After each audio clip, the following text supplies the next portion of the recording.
Assalamualaikum warahmatullahi wabarakatuh. Perkenalkan, saya Ainun Masyarafah dari program studi akuntansi Universitas Perwira Purbalingga. Di sini saya akan menjelaskan tentang balance scorecard. Balance scorecard. Istilah balance scorecard terdiri dari dua kata, yaitu kata balance yang berarti berimbang dan scorecard yang berarti kartu skor. Kata berimbang dapat diartikan dengan kinerja yang diukur secara berimbang dari dua sisi, yaitu sisi keuangan dan sisi non-keuangan. Sedangkan pengertian kartu skor adalah suatu kartu yang digunakan untuk mencatat skor hasil kinerja, baik untuk kondisi sekarang ataupun perencanaan di masa yang akan datang. Balance scorecard adalah sistem manajemen yang mendefinisikan sistem akuntansi pertanggungjawaban berdasarkan strategi. Balance scorecard menerjemahkan misi dan strategi organisasi dalam tujuan operasional dan ukuran kinerja dalam 4 perspektif, yaitu perspektif keuangan, perspektif pelanggan, perspektif bisnis internal, serta perspektif pembelajaran dan pertumbuhan atau infrastruktur. Balance scorecard memiliki tujuan dan manfaat. Tujuan dari balance scorecard yang pertama adalah untuk mengkomunikasikan target perusahaan, kemudian menyusun job stacks karyawan yang sesuai dengan strategi, kemudian menentukan prioritas proyek, produk, dan layanan. Kemudian yang terakhir, mengukur dan memantau perkembangan perusahaan menuju target.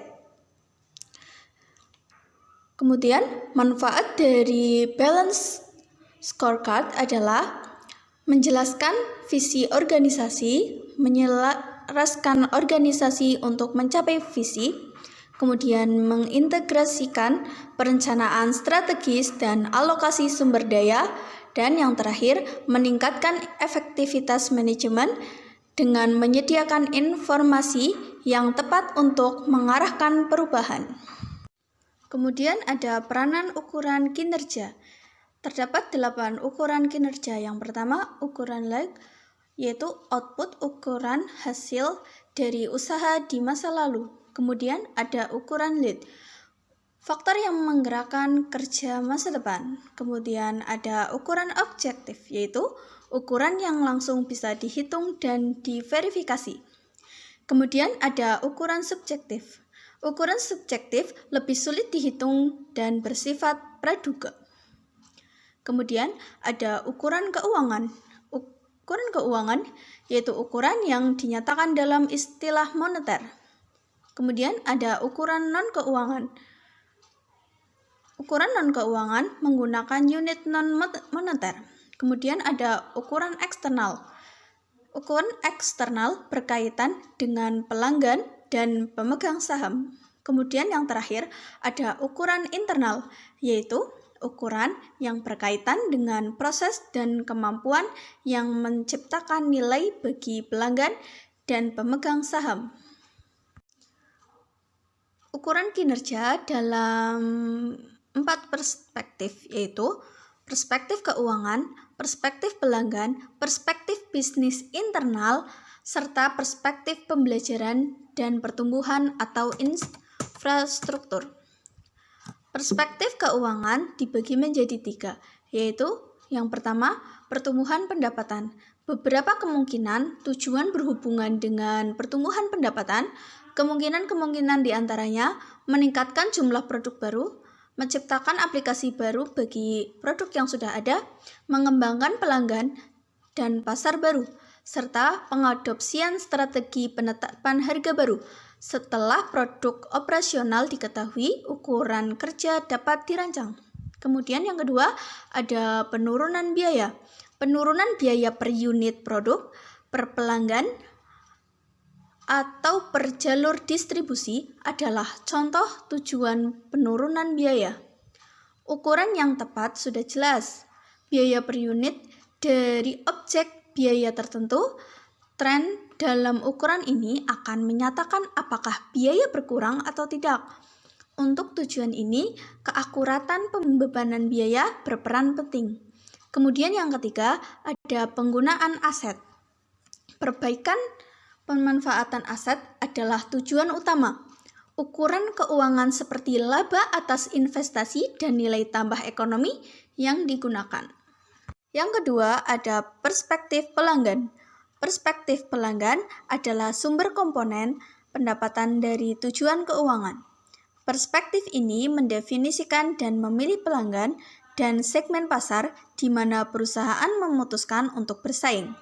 Nilai pelanggan, peningkatan nilai pelanggan, membangun loyalitas pelanggan atau meningkatkan retensi, dan meningkatkan kepuasan pelanggan. Nilai pelanggan atau customer value adalah perbedaan antara relasi dan pengorbanan, di mana realisasi adalah apa yang pelanggan terima dan pengorbanan adalah apa yang diserahkan. Yang ketiga, ada perspektif proses bisnis internal. Perspektif proses bisnis internal adalah sarana menciptakan nilai pelanggan dan pemegang saham. Jadi, perspektif proses mencakup identifikasi proses yang diperlukan untuk mencapai tujuan pelanggan dan keuangan. Untuk memberikan kerangka kerja yang diperlukan perspektif ini, rantai nilai proses didefinisikan. Rantai nilai proses terdiri dari 3 proses, yaitu proses inovasi, proses operasional, dan proses pelayanan pasca penjualan. Yang pertama ada proses inovasi. Proses inovasi, tujuan dari proses inovasi adalah meningkatkan jumlah produk baru, peningkatan persentase pendapatan dari produk baru, meningkatkan persentase pendapatan dari produk uang dimiliki, dan penurunan waktu untuk mengembangkan produk baru. Kemudian yang kedua ada proses operasional. Ada 3 tujuan proses operasional, yaitu meningkatkan kualitas proses, meningkatkan efisiensi proses, serta menurunkan waktu proses. Kualitas proses, first time through, adalah metrik kualitas umum yang digunakan untuk mengukur kualitas dalam sel manufaktur dan arus nilai perhitungannya sebagai berikut.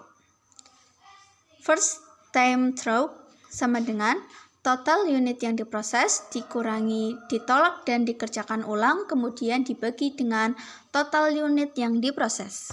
Kemudian ada manufacturing cycle efficiency. Perhitungannya adalah sebagai berikut. MCA sama dengan waktu pemrosesan dibagi dengan waktu siklus manufaktur. Kemudian yang terakhir ada proses pelayanan pasca penjualan. Tahap terakhir dari proses bisnis internal ini dilakukan pengukuran pelayanan pasca penjualan kepada pelanggan. Hal ini penting karena pelayanan pasca penjualan ini berpengaruh pada tingkat kepuasan pelanggan yang termasuk garansi dan reparasi, perlakuan produk cacat atau rusak. Perspektif yang keempat adalah perspektif pembelajaran dan pertumbuhan. Adalah sumber kemampuan yang memungkinkan penyelesaian atau pencapaian tujuan 3 perspektif lainnya. Perspektif ini memiliki 3 tujuan utama, yaitu yang pertama kemampuan karyawan, pengukuran terhadap kepuasan karyawan, perputaran karyawan dalam perusahaan, serta produktivitas karyawan. Yang kedua, motivasi, pemberdayaan, dan pelibatan karyawan. Yang ketiga, kemampuan sistem informasi. Semakin mudah informasi yang diperoleh, maka karyawan akan memiliki kinerja yang semakin baik. Mengukur presentasi ketersediaan informasi yang diperlukan oleh karyawan terhadap pelanggannya, presentasi ketersediaan informasi biaya produksi. Demikian yang dapat saya sampaikan mengenai balance scorecard. Apabila banyak kesalahan, mohon dimaafkan. Wabillahi taufiq wal hidayah. Wassalamualaikum warahmatullahi wabarakatuh.